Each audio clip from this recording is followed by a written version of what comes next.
Ephraim Rwamwenge has been an entrepreneur way before he was legal. Yes, at 22 he now runs Raw Business Group, a Rwandan-based business dedicated to changing lives.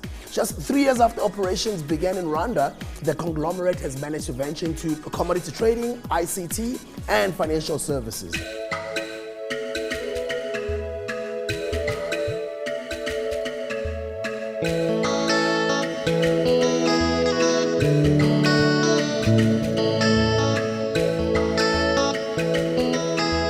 Hello, good afternoon. How are you doing?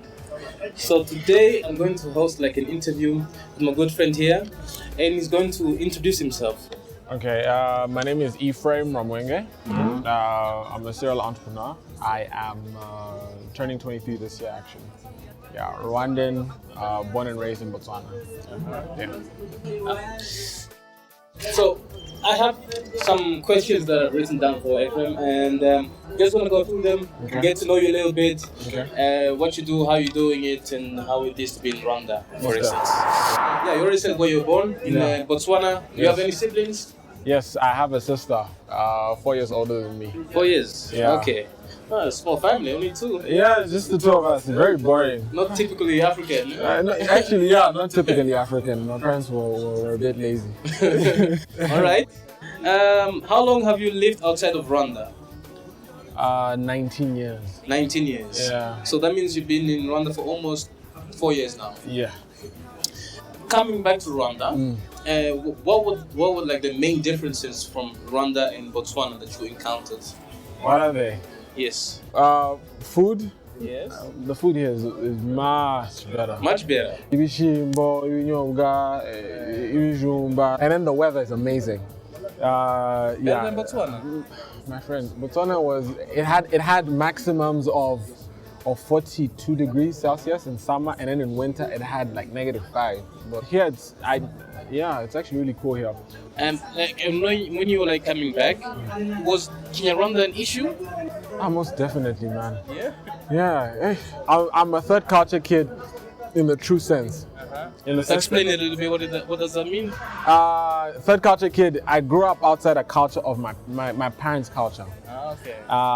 And it was so bad so that because my dad is also from Uganda, so he has a different culture. Then my mom has her own culture, and then us who were born and raised in another country that has its own culture. So I came here. I was forced to actually learn. Now I think I can give myself a good like 40% out of 100 in my Kinyarwanda. So the Kinyarwanda, like how did you survive like, the first 2 years or something? I stayed at home. I'm joking. How did I survive, man? I think it was just the resilience to not give up. Okay. If I failed to find a word, I'll go into an environment and I'll be honest with the person. I would say, look, Mike, I don't know Kinyarwanda. Let's meet each other halfway.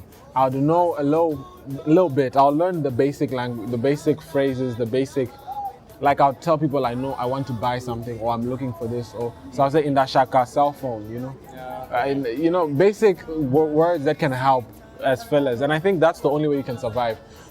To completely say I will not really take up something, it's just going to be really impossible for you to live here.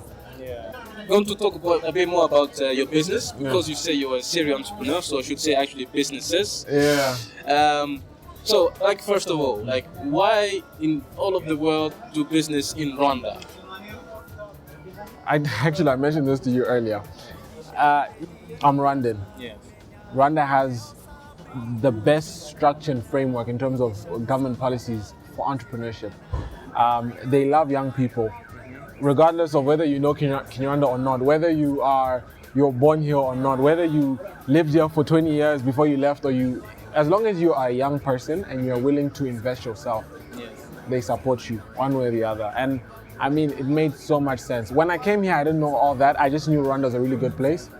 But by virtue of coming here for the month that I came in June of 2012. I came here and the idea was I was going to be here for 4 months. Yeah. In the first month, I knew this is where I was going to be for pretty much the rest of my life, if God allows, Yeah, that's great. Yeah. So tell us a little bit about your businesses. What is it that you do exactly? Okay.